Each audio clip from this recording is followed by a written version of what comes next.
Hello दोस्तों, कैसे हैं आप सभी। आशा करते हैं आप सभी स्वस्थ होंगे, मस्त होंगे और आपकी स्टडी भी अच्छी चल रही होगी।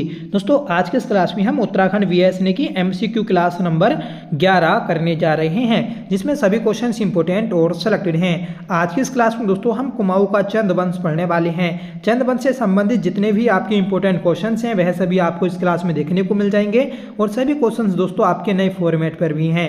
जैसे आजकल दोस्तों यूके SSC एग्जाम में क्वेश्चन पूछ रहा है, तो उसी पैटर्न पर दोस्तों हमने अपने क्वेश्चन तैयार किए हैं। ठीक है, तो आपको एग्जाम में पूरी हेल्प मिलेगी। बस आप वीडियो के एंड तक बने रहिएगा और कमेंट करके बताइएगा कि आपको ये क्लास कैसी लगी। तो चलिए शुरू कर लेते हैं आज की अपनी इस क्लास को, जिसका पहला क्वेश्चन रहेगा, बताना है सोमचंद के संदर्भ में निम्न कथनों पर विचार करें। देखिए, सोमचंद के बारे में हमें बताना है। इसने कुमाऊं में पंचायती राज व्यवस्था शुरू की थी। सही बात है। देखिए, सोमचंद ये चंद वंश का संस्थापक था। इसी के द्वारा दोस्तों कुमाऊं में पंचायती राज व्यवस्था शुरू की गई थी। इसके समय कुमाऊं में एपण कला की शुरुआत हुई। ये बात भी सही है। एपण कला की शुरुआत जो की गई थी तो ये दोस्तों इसी के द्वारा की गई थी। इसके प्रशासनिक कार्यों के कारण इसे मौलिक पंडित भी कहा जाता है। ये बात भी सही है। दोस्तों, सोमचंद को चंदवंश का मौलिक पंडित बोला जाता है। इसने अल्मोड़ा में राजबुंगा किले का निर्माण करवाया था। देखिए, राजबुंगा किले का निर्माण तो सोमचंद ने कराया ही था, पर अल्मोड़ा में नहीं, ये चंपावत में कराया था। तो इसलिए आपका जो कथन 4 है ये गलत हो जाएगा और बाकी सभी सही हो जाएंगे। तो हमें बताना है कि कुट के माध्यम से सही विकल्प का चयन करें। तो सही जो विकल्प हैं तो दोस्तों आपके पहला कथन, दूसरा कथन और तीसरा था, तो ऑप्शन ये आपका करेक्ट हो जाएगा। ठीक है, तो सभी बातें आपको नोट करनी होंगी कि मौलिक पंडित इसे बोला जाता है। ठीक है, पंचायती राज व्यवस्था चंद वंश में सोमचंद के समय ही शुरू हुई थी। ठीक है, आगे बढ़ेंगे, बताइएगा। चंद राजवंश के संदर्भ में निम्न में से क्या सही नहीं है। देखिए, बालो कल्याण चंद ने मणकोटी राज्य को चंद राज्य में नहीं मिलाया था, तो गलत है दोस्तों। ये आपका कल्याण चंद, जो वालो कल्याण चंद था, इसके द्वारा दोस्तों मणकोटी राज्य को चंद राज्य में मिलाया गया था। ठीक है, भेटा तामपत्र में किशन चंद को महाराज कुमार कहा गया है। ये बात सही है। जो भेटा तामपत्र था इसमें दोस्तों किशन चंद को महाराज कुमार बोला गया है। ठीक है, मल्लों ने उत्तराखंड के सीरा क्षेत्र को अपने राज्य में मिलाया था। ये बात भी दोस्तों सही है। ठीक है, भारती चंद ने जब डोडी राज्य से चंद राज्य को मुक्त कराया था तो उस समय डोडी पर मल्लवंश का शासन था। ये बात भी दोस्तों सही है। ठीक है, तो जो ऑप्शन ए था ये आपका गलत था और इस क्वेश्चन का ये सही आंसर हो जाएगा। ठीक है, भारती चंद के समय जो डोडी का राजा था तो दोस्तों जयमल या फिर यक्षमल था। ठीक है, ये क्वेश्चन भी काफ़ी बार पूछा गया है कि जब भारती चंद ने डोडी अभियान किया था तो उस समय डोडी का राजा कौन था, तो दोस्तों जयमल या फिर यक्षमल था। ठीक है, आगे बढ़ेंगे, बताना है उत्तराखंड से प्राप्त ताम्र अभिलेख तथा उनसे संबंधित राजा राजकुमार के संदर्भ में निम्न में से कौन सा विकल्प सुमेलित नहीं है। देखिए, उत्तराखंड से जो आपके तामपत्र प्राप्त हुए हैं तो हमें बताना है कि कौन सा तामपत्र किसका है और किसका नहीं है। कल पानी गाड़ भेटा तामपत्र ये दोस्तों आपका बालो कल्याण चंद का था। सही बात है। ठीक है, त्रिशूल लेख तामपत्र ये देवी सिंह का था, तो ये गलत हो जाएगा। जो आपके त्रिशूल अभिलेख या तामपत्र लेख जो मिलते हैं तो ये आपके गणपति नाग के मिलते हैं। ठीक है, जो आपका गोपेश्वर मंदिर है वहाँ से मिला है। ऐसे ही दोस्तों बाड़ाहाट से भी आपका त्रिशूल लेख मिला है। ठीक है, खेती खान तामपत्र ये सुजान कुंवर का है। ये दोस्तों सही है। सुजान कुंवर ये जो था तो ये था दोस्तों आपका भारती चंद का दूसरा पुत्र। ठीक है, तो भारती चंद का दूसरा पुत्र जो था सुजान कुंवर, तो इसी का दोस्तों खेती खान ताम्रपत्र आता है। हुड़ेती ताम्रपत्र ये दोस्तों कुंवर रतन चंद का है, तो ये भी दोस्तों आपका सही हो जाएगा। ठीक है, तो इसका जो सही आंसर है ऑप्शन बी आपका सही आंसर हो जाएगा। आगे बढ़ते हैं, बताना है राजबुंगा किला चंपावत से किस वंश की स्थापना हुई। देखिए राजबुंगा किला ये चंपावत में स्थित है, यहाँ दोस्तों चंद वंश की स्थापना हुई थी। सही आंसर हो जाएगा ऑप्शन ए। देखिए ब्रह्मदेव यह कत्यूरी वंश का अंतिम राजा होता है और इसी के समय झूसी प्रयाग से सोमचंद यात्रा पर आता है। ठीक है, और जब दोस्तों ये चंपावत वाले क्षेत्र से गुजरता है तो इसकी भेंट दोस्तों ब्रह्मदेव से होती है, कत्यूरी राजा से। ठीक है, और सोमचंद इसे पसंद आ जाता है और फिर यह सोमचंद से अपनी पुत्री का विवाह करा देता है। ठीक है, तो ऐसी कुछ कहानी होती है और जिस कारण दोस्तों जो इसे दहेज में देता है, ठीक है, 15 बीघा जमीन भी दहेज में देता है और कोतवाली छावनी भी दोस्तों सोमचंद को दहेज में दी जाती है। तो वहां पर ही दोस्तों राजबुंगा किला सोमचंद के द्वारा बनवाया गया। ठीक है, और वहीं दोस्तों चंद्रवंश की स्थापना की गई। तो ऑप्शन ए आपका करेक्ट हो जाएगा।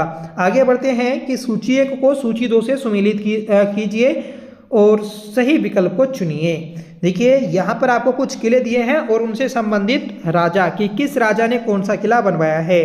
देखिए खगमेरा किला तो ये भीष्मचंद्र ने बनवाया है, सही बात है। ठीक है, लालमंडी किला तो ये कल्याण चंद्र ने बनवाया था, बालो कल्याण चंद्र ने। मल्ला महल तो ये दोस्तों रुद्रचंद ने बनवाया था और राजबुंगा किला तो ये सोमचंद ने बनवाया था। तो जो आपका कुट बनेगा 1 2 4 3 बन जाएगा, मतलब 12 43। ठीक है, तो 12 43 ये आपका दिया है ऑप्शन सी में और ये सही आंसर हो जाएगा। आगे बढ़ेंगे, बताना है कि किस ताम्रपत्र का संबंध चंद शासकों के करों से है। देखिए चंद राजाओं के जो कर थे तो उनकी जानकारी जो मिलती है तो वह दोस्तों मूनाकोट ताम्रपत्र से मिलती है। सही आंसर हो जाएगा ऑप्शन बी। ठीक है, और मूनाकोट ताम्रपत्र ये आपका पिथौरागढ़ से मिला था, जिसका ये जो आपका ताम्रपत्र है तो ये लक्ष्मीचंद का ताम्रपत्र है। ठीक है, याद रखिएगा, इंपॉर्टेंट है। और चंदों के करों को ही दोस्तों बोला जाता है 36 रकम 32 कलम। ठीक है, इन्होंने 68 प्रकार के कर लगाए थे। मझेड़ा ताम्रपत्र ये किसका है, तो मझेड़ा ताम्रपत्र ये दोस्तों विजयबम का है। पांडुकेश्वर ताम्रपत्र ये दोस्तों ललित सुरदेव का है। ठीक है, ललित सुरदेव जो कि कार्तिकेयपुर वंश का सबसे शक्तिशाली राजा था। ठीक है,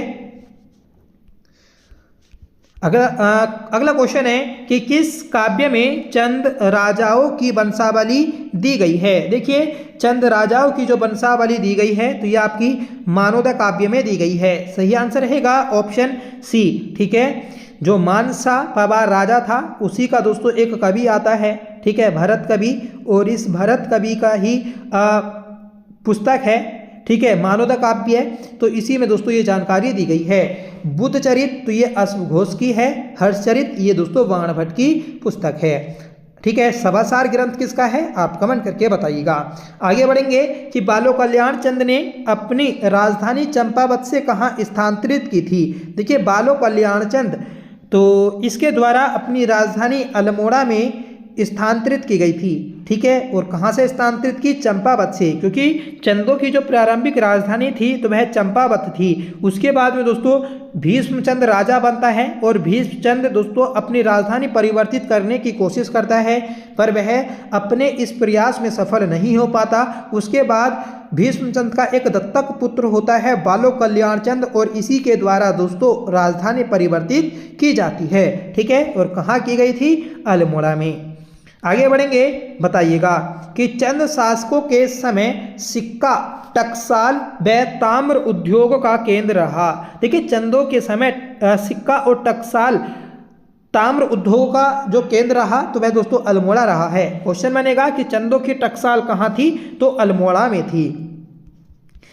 अगला प्रश्न है कौन सा कथन सही सुमेलित नहीं है। तो फ्रेंड्स एक साइड में हमें चंद शासक दिए हैं, दूसरी साइड में दिए हैं दोस्तों समकालीन मुगल शासक। ठीक है, तो हमें इन्हें आपस में मैच करना है और बताना है कि कौन किसके समय समकालीन था। देखिए रुद्रचंद तो ये अकबर के समकालीन था और अकबर की अधीनता यह स्वीकार कर लेता है। और दोस्तों मुगल दरबार में जाने वाला पहला चंद राजा भी रुद्रचंद था। ठीक है, ये दोस्तों अधीनता जो स्वीकार करता है 1587 में स्वीकार कर लेता है और 1588 में ये अकबर से मिलने के लिए लाहौर जाता है। ठीक है, भारती चंद तो ये दोस्तों आपका औरंगजेब के समकालीन नहीं था। ठीक है, बाज बहादुर चंद तो ये शाहजहां के समकालीन था। ठीक है, और गरुड़ ज्ञानचंद तो ये फिरोज शाह तुगलक के समकालीन था। गरुड़ ज्ञानचंद इंपोर्टेंट शासक है क्योंकि दोस्तों इसी का चंद वंश में सबसे लंबा टाइम पीरियड आता है 1365 से लेकर 1420 तक। ठीक है, तो याद रखिएगा इंपोर्टेंट है। और यही दोस्तों आपका दिल्ली दरबार में जाने वाला पहला चंद राजा है। तो एक तो क्वेश्चन होने का मुगल दरबार में, तो मुगल दरबार में हो जाएगा रुद्रचंद और दिल्ली दरबार में जाने वाला पहला गरुड़ ज्ञानचंद। ठीक है, याद रखिएगा। और इस फिरोज शाह तुगलक के द्वारा ही ज्ञानचंद को गरुड़ की उपाधि दी गई थी। ठीक है, और बाद में जब दोस्तों ये इसके अधीन हो गया था तो इसे फिरोज शाह तुगलक के द्वारा तराई का क्षेत्र सौंपा जाता है। ठीक है, याद रखिएगा इंपोर्टेंट है। और गोबासा ताम्रपत्र भी गरुड़ ज्ञानचंद का आता है। ठीक है, मझेड़े ताम्रपत्र भी आपका गरुड़ ज्ञानचंद से ही संबंधित है। तो ये कुछ आपके इंपोर्टेंट बातें हैं, याद रखनी है। आगे बढ़ेंगे कि चंद शासकों द्वारा किस मुगल शासक को प्रश्न करने हेतु अल्मोड़ा जनपद का नाम आलमनगर रखा गया था। देखिए अल्मोड़ा जनपद का नाम आलमनगर पढ़ते हैं। ठीक है, मुगल प्रभाव के कारण। तो किस राजा को खुश करने के लिए? तो दोस्तों औरंगजेब को खुश करने के लिए रखा गया था। सही आंसर हो जाएगा ऑप्शन ए। ठीक है, आगे बढ़ेंगे कि चंद वंश के संस्थापक सोमचंद के संदर्भ में निम्न में से क्या सही नहीं है? तो चंद राजा सोमचंद के बारे में हमें देखना है। यह उत्तराखंड एक सैन्य अभियान में गया था, तो ये गलत हो जाएगा। ये दोस्तों सैन्य अभियान नहीं, ये धार्मिक यात्रा के लिए आया था। यह प्रयाग के प्रतिष्ठान झूसी का निवासी था। सही बात है। इन्होंने दहेज से प्राप्त भूमि पर एक किला बनाया था जिसका नाम राजगंगा किला है। ठीक है, और यहाँ पर ही दोस्तों कोतवाली छावनी भी इसे दहेज में दी गई थी। इसका विवाह एक कत्यूरी राजकुमार से हुआ था। सही बात है। ठीक है, चंपा नामक जो ब्रह्मदेव की पुत्री थी उसी से इसका विवाह हुआ था। ठीक है, इस क्वेश्चन का जो राइट आंसर है ऑप्शन ए हो जाएगा। आगे बढ़ते हैं, बताना है मांडलिक राजाओं की सूची से संबंधित ताम्रपत्र हैं। देखिए मांडलिक राजाओं की सूची से संबंधित ताम्रपत्र है आपका वास्ते ताम्रपत्र। सही आंसर है ऑप्शन ए। ये दोस्तों पिथौरागढ़ से मिला था और ये ताम्रपत्र आनंद पाल का है। ठीक है, याद रखिएगा महत्वपूर्ण है। कांडरा ताम्रपत्र तो ये तो दोस्तों कत्यूरी राजाओं का ताम्रपत्र है। मझेड़ा ताम्रपत्र तो मझेड़ा ताम्रपत्र जो है तो ये आपका विजय बंब का है। ठीक है, याद रखना है। और इस मझेड़ा ताम्रपत्र में ही बंब शासक और चंद राजाओं के बीच संबंध मिलते हैं। आगे बढ़ेंगे, बताना है कि किन शासकों की प्रारंभिक राजधानी चंपावत एवं उसके बाद राजधानी अल्मोड़ा बनाई गई। तो दोस्तों चंद राजाओं ने अपनी राजधानी चंपावत के बाद अल्मोड़ा को बनाया था। आगे बढ़ेंगे, बताइएगा सूची को सूची 2 से मैच करना है और सही आंसर बताना है। देखिए यहाँ पर आपको कुछ राजा दिए हैं, चंद राजा, और उनका टाइम पीरियड दिया है, तो मैच करते हैं। भारती चंद तो भारती चंद का टाइम पीरियड आता है 1437 से लेकर 1477 तक। ठीक है, अभय चंद तो इसका टाइम पीरियड आता है 1344 से लेकर 1374 तक। ठीक है, त्रिलोक चंद इसका टाइम पीरियड 1296 से लेकर 1303 तक। और वीर चंद का टाइम पीरियड 1065 से लेकर 1080 तक। ठीक है, याद रखिएगा ये वीर चंद वो है जब दोस्तों खस राजाओं को हराकर यह पुनः चंद वंश की स्थापना करता है, क्योंकि एक आपका वीणा चंद जो कि भोग विलासी राजा था, उस राजा को खस राजा हरा देते हैं और कुछ समय के लिए दोस्तों आपका चंद वंश समाप्त हो जाता है। फिर दोस्तों दोबारा चंद वंश का एक राजा आता है वीरचंद, और वह खस राजाओं को हराता है और फिर पुनः स्थापित कर लेता है अपना वंश। ठीक है, तो इस क्वेश्चन का जो आंसर बनेगा 2143 बन जाएगा। 2143 मतलब ऑप्शन डी। आगे बढ़ेंगे, बताना है कि चंद काल में कुमैया खिलियत थी। देखिए चंद काल में कुमैया खिलियत जो थी तो ये दोस्तों एक उपाधि थी, ठीक है, और वैसे मूल रूप से ये दोस्तों एक पोशाक है। सही आंसर हो जाएगा ऑप्शन ए, ठीक है। तो कुमैया खिलियत क्या है? पोशाक है। और ये उपाधि किसे दी गई थी? तो ये दोस्तों नीलू कठैत को दी गई थी, ठीक है, याद रखिएगा। नीलू कठैत ये दोस्तों गरुड़ ज्ञानचंद का एक वीरवान सेनापति था, ठीक है, याद रखिएगा, महत्वपूर्ण है। और इस नीलू कठैत की दोस्तों आंखें निकलवा दी जाती हैं, किसके कहने पर? तो दोस्तों ये निकलवा दी जाती हैं आपकी जस्सा कमलेखी के कहने पर, ठीक है। ये एक महत्वपूर्ण दोस्तों आपका क्वेश्चन बन जाता है, जब पेपर में पूछा जाएगा तो आपको याद रखना है। आगे बढ़ेंगे कि निम्न में से चंद्रवंश का संस्थापक किसे माना जाता है? तो बेसिक क्वेश्चन है, सोमचंद को माना जाता है। अगर यहाँ पर होता कि वास्तविक संस्थापक किसे माना जाता है तो थोहर चंद को माना जाता है, जो कि 28वां राजा था। आगे बढ़ेंगे, बताना है कि सही विकल्प का चयन करें। देखिए चंद राजा दिए हैं और समकालीन डोडी नरेश, तो मैच करते हैं दोस्तों सोमचंद। तो सोमचंद के समय डोडी का राजा कौन था? जयदेवमल था। भारती चंद के समय तो जयमल या फिर यक्षमल था। उद्धोत चंद के समय देवपाल था। तो दोस्तों तीनों ही आपके सही हैं, तो ऑप्शन डी आपका करेक्ट हो जाएगा। आगे बढ़ेंगे, बताना है कि चंद्रवंश के शासक कीर्तिचंद ने निम्नलिखित किन राज्यों एवं स्थानों को विजित कर अपने साम्राज्य में मिलाया था? देखिए कीर्तिचंद, तो कीर्तिचंद ने खगमरा कोट, स्यूनरा, कोटा एवं कोटाली, ठीक है, केडारो, बोरारो, इन चारों क्षेत्रों को ही दोस्तों जीतकर अपने साम्राज्य में मिला लिया था, ठीक है। कीर्तिचंद की बात करेंगे तो ये दोस्तों आपका अजयपाल के समकालीन था, ठीक है, और अजयपाल और कीर्तिचंद के मध्य 1491 में लोहाबगढ़ का युद्ध भी होता है, ठीक है। तो इम्पोर्टेंट क्वेश्चन है, याद रखना है। और इसमें दोस्तों अजयपाल जो होता है तो वह हार जाता है, ठीक है। एक क्वेश्चन बनता है कि अजयपाल और कीर्तिचंद ये किस संप्रदाय के थे? तो ये दोस्तों नाथ संप्रदाय के थे, ठीक है। इन दोनों के एक ही दोस्तों गुरु होते हैं, जिस कारण इन दोनों के बीच में वह मध्यस्थता कराते हैं और बाद में दोस्तों इनका युद्ध समाप्त हो जाता है। आगे बढ़ेंगे, तो इसमें तो दोस्तों आपके सभी सही हैं, ऑप्शन डी आपका करेक्ट है। आगे बढ़ेंगे, बताइएगा कि कौन सा कथन सही सुमेलित नहीं है? तो चंद शासक और समकालीन गढ़वाल शासक, फिर से देखते हैं दोस्तों। तो कीर्तिचंद, तो कीर्तिचंद के समकालीन कौन था? अजयपाल था, अभी आपको बताया, दोनों के मध्य युद्ध भी होता है, ठीक है। और ज्ञानचंद द्वितीय, तो ज्ञानचंद द्वितीय ये फतेहपति शाह के समकालीन था। जगत चंद, तो ये जो है ये आपका दोस्तों पृथ्वीपति शाह के समकालीन नहीं था, ये फतेहपति शाह के समकालीन था, ठीक है। और इन दोनों के मध्य एक युद्ध भी होता है। लक्ष्मी चंद, तो ये मानसा के समकालीन था, और आप इन दोनों को तो जानते ही हैं, दोनों के मध्य दोस्तों सप्तवर्षीय युद्ध हुआ था, और इन सप्तवर्षीय युद्धों को लक्ष्मी चंद हार जाता है, और जब 8वां युद्ध करता है तो उस 8वें युद्ध को यह जीत जाता है, ठीक है, जिसमें खतड़वा जो मानसा का सेनापति होता है तो वह मारा जाता है, ठीक है। तो याद रखिएगा, महत्वपूर्ण है।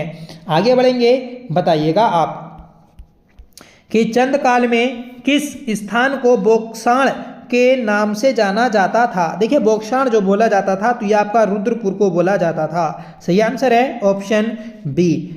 नेक्स्ट क्वेश्चन है कि किस चंद शासक ने बाजपुर नगर को बसाया था? तो बाजपुर नगर जो बसाया तो ये बसाया था दोस्तों आपका बाज बहादुर चंद ने। सही आंसर हो जाएगा ऑप्शन सी।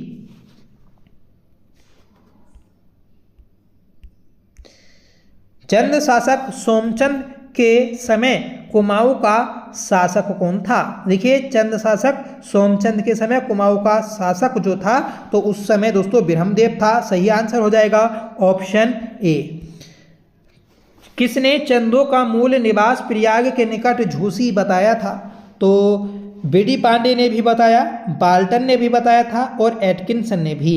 सही आंसर हो जाएगा ऑप्शन डी। तो तीनों के अनुसार जो चंद राजा मूल रूप से निवासी थे तो ये दोस्तों प्रयाग इलाहाबाद के झूसी के रहने वाले थे। अगला प्रश्न है कि किस शासक ने चंपावत की कोतवाली छावनी सोमचंद को भेंट की। तो दोस्तों कोतवाली छावनी जो भेंट के रूप में दी गई थी, तो ये दी गई थी दोस्तों आपकी ब्रह्मदेव के द्वारा। ठीक है, सही आंसर हो जाएगा ऑप्शन ए ब्रह्मदेव। ठीक है, तो ब्रह्मदेव के द्वारा दी गई थी, जो कि कत्यूरी राजा था। नेक्स्ट क्वेश्चन है कि कारगी, बोरा, तड़ागी, चौधरी की नियुक्ति करने वाला चंद शासक कौन था। देखिए कारगी, बोरा, चौधरी और तड़ागी, इनकी नियुक्ति करने वाला जो राजा था तो वह था आपका सोमचंद। सही आंसर हो जाएगा ऑप्शन सी। अगला प्रश्न है कि ग्रामों में सयाणों एवं बूढ़ों की नियुक्ति की थी। देखिए गांवों में सयाणों और बूढ़ों की नियुक्ति जो की, तो ये सोमचंद के द्वारा की गई थी। सही आंसर हो जाएगा ऑप्शन ए, क्योंकि दोस्तों ग्राम पंचायत व्यवस्था का जनक जो बोला जाता है तो ये आपका सोमचंद को बोला जाता है। ठीक है, और इस ग्राम पंचायतों के लिए ही सयाणों और बूढ़ा की नियुक्ति की गई थी इसके द्वारा। एक क्वेश्चन बनता है कि सोमचंद के समय समाज कितने वर्गों में बटा था। तो सोमचंद के समय चंद वंश या चंद समाज जो था तो वह 8 वर्गों में बटा था। इंपॉर्टेंट क्वेश्चन है। नेक्स्ट क्वेश्चन है कि सोमचंद का उत्तराधिकारी चंद शासक था। देखिए सोमचंद का उत्तराधिकारी आत्माचंद था। सही आंसर हो जाएगा ऑप्शन डी। और एक क्वेश्चन बनता है कि वह चंद राजा जो कि कत्यूरी रानी से उत्पन्न था। तो दोस्तों ये आपका आत्माचंद ही आता है, क्योंकि जो चंपा थी तो वह कत्यूरी रानी थी, सोमचंद की पत्नी थी। ठीक है, और आत्माचंद की माता।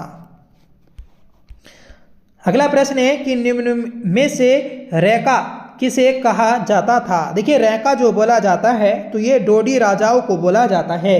सही आंसर हो जाएगा ऑप्शन ए। ठीक है, तो याद रखिएगा रैका या राई, तो ये किसे बोलते हैं, तो ये डोडी के राजाओं को बोला जाता है।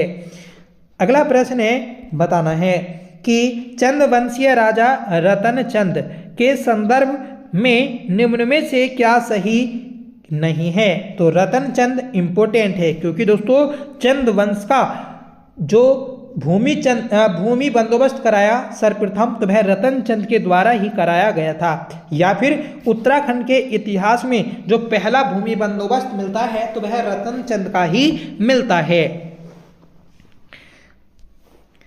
तो देखते हैं दोस्तों कौन सा आपका कथन सही है गलत है। कि इसने जागेश्वर तीर्थ की यात्रा की और वहां धर्मशाला बनवाई थी। सही बात है।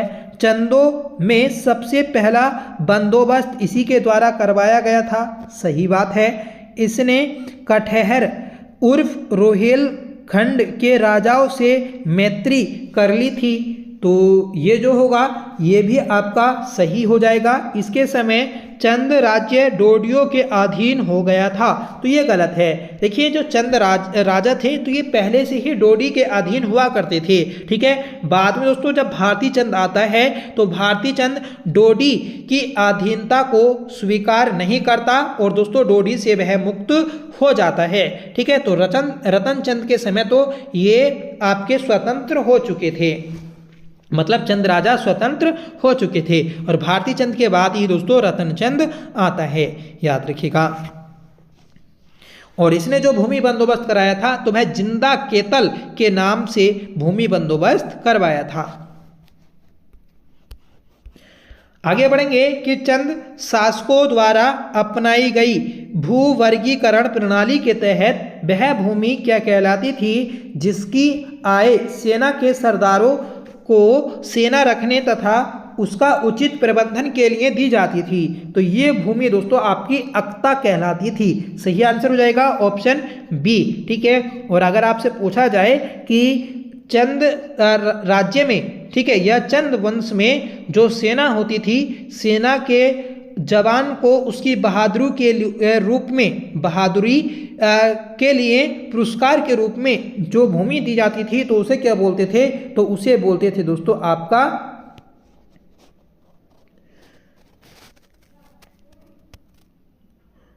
इसे बोलते थे दोस्तों आपका रोत। ठीक है, रोत बोलते थे।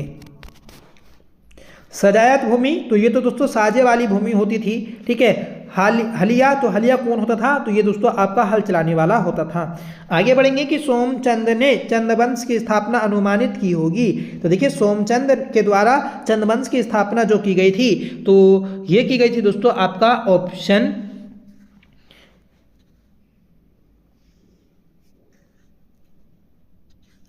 ए 1020 ईस्वी से लेकर 1025 ईस्वी के बीच। सही आंसर हो जाएगा ऑप्शन ए। अगला प्रश्न है कि तृतीय चंद शासक पूर्णचंद का शासन काल रहा। देखिए दूसरा राजा था आत्माचंद, आत्माचंद के बाद में पूर्णचंद शासक बनता है, और पूर्णचंद का जो टाइम पीरियड होता है तो वह 1066 से लेकर 1084 के मध्य होता है। सही आंसर हो जाएगा ऑप्शन बी। और इसके बाद में जो राजा बनता है तो वह इंद्रचंद बनता है, जो कि चौथा राजा था। अगला प्रश्न है कि किस चंद राजा ने चीन से व्यापारिक संबंध स्थापित किए थे। तो अभी ऊपर आपको बताया कि इंद्रचंद के द्वारा दोस्तों चीन से व्यापारिक संबंध स्थापित किए गए थे, ठीक है। ये दोस्तों जो रेशम के कीड़े थे तो वह चीन से लेकर आता था, और यहाँ पर दोस्तों रेशम के इसके द्वारा कारखाने लगाए गए थे, ठीक है, याद रखिएगा।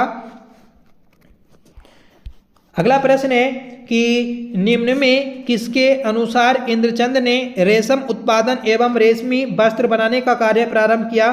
तो ये दोस्तों एटकिंसन के अनुसार किया। सही आंसर हो जाएगा ऑप्शन डी, ठीक है। और फ्रेंड्स जो रेशम उत्पादन के लिए एक प्रथा थी पटरंगबली प्रथा, इस पटवली रंग प्रथा जो थी, तो इसमें क्या होता था, तो इसमें ऐसा होता था कि जो जितना ज़्यादा झूठ बोलेगा तो दोस्तों उतना ही रेशम का उत्पादन होगा। तो झूठ पर आधारित ये प्रथा थी। आगे बढ़ेंगे कि किस चंद शासक को खस राजाओं ने पराजित किया था। तो ऊपर भी आपको बताया कि एक बीणा चंद नाम का चंद राजा था जिसे खस राजाओं ने हराया था। फिर आता है दोस्तों वीरचंद, और वीरचंद के द्वारा दोस्तों खस राजा को हराकर पुनः चंद्रवंश की स्थापना की जाती है। अगला प्रश्न है बताना है, यहाँ पर दोस्तों किले और स्थान दिए हैं और आपस में उन्हें मैच करना है। देखिए विशाल का किला तो ये अल्मोड़ा में स्थित है, गल्ला चोड़ का किला तो ये पिथौरागढ़ में नहीं चंपावत में स्थित है, ठीक है। और बेराट का किला तो ये कालसी देहरादून में है, कलवागढ़ी का किला तो ये आपका रुड़की में स्थित है। तो इस क्वेश्चन का सही आंसर है ऑप्शन बी कि गल्ला चोड़ का किला तो ये आपका पिथौरागढ़ में नहीं चंपावत में स्थित है। अगला प्रश्न है कराचल देव के बालेश्वर मंदिर से प्राप्त लेख में कितने मांडलिक राजाओं के नाम उत्कीर्ण थे।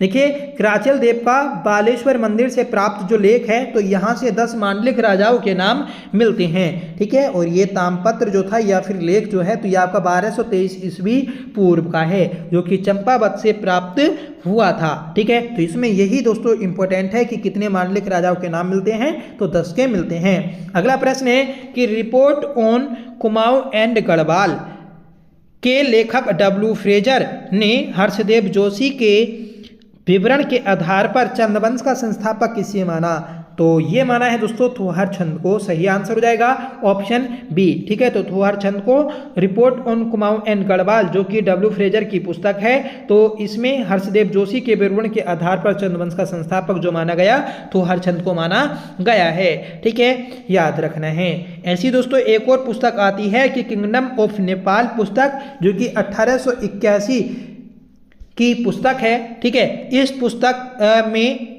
फ्रांसिस हैमिल्टन ने लिखा है कि जो थोहर चंद था तो ये झूसी से आकर नेपाल के राजा के यहाँ नौकरी करता था। अगला प्रश्न है कि कुमाऊं का प्रथम स्वतंत्र शासक कौन था। देखिए कुमाऊं का प्रथम स्वतंत्र जो शासक था तो वह थोहर चंद था। सही आंसर हो जाएगा ऑप्शन सी, किसके अनुसार, तो हर्षदेव जोशी के अनुसार।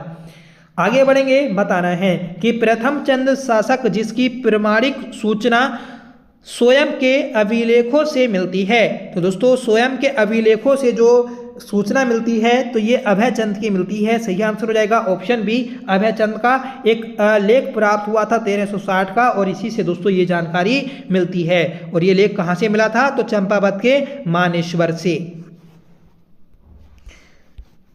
अगला प्रश्न है कि किस चंद राजा ने पुत्र प्राप्ति की खुशी में मानेश्वर मंदिर चंपावत में भित्ति अभिलेख खुदवाया? तो दोस्तों ये जो खुदवाया था तो ये खुदवाया था आपका अभयचंद ने। सही आंसर हो जाएगा ऑप्शन ए, ऑप्शन बी।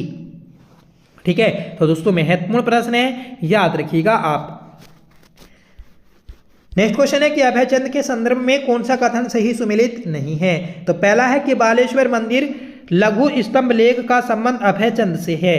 तो दोस्तों सही बात है, अभयचंद ने गढ़ नरेश सहजपाल को पराजित किया था, तो ये बात गलत हो जाएगी।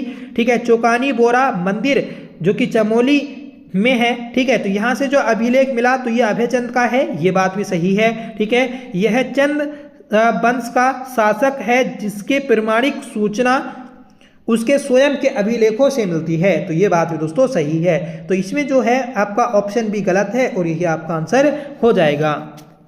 और सहजपाल ये गढ़वाल का वह राजा था जिसके अभिलेख दोस्तों रघुनाथ मंदिर से मिलते हैं, घंटी अभिलेख। ठीक है, और रघुनाथ मंदिर कहाँ पर है? तो देवप्रयाग में है।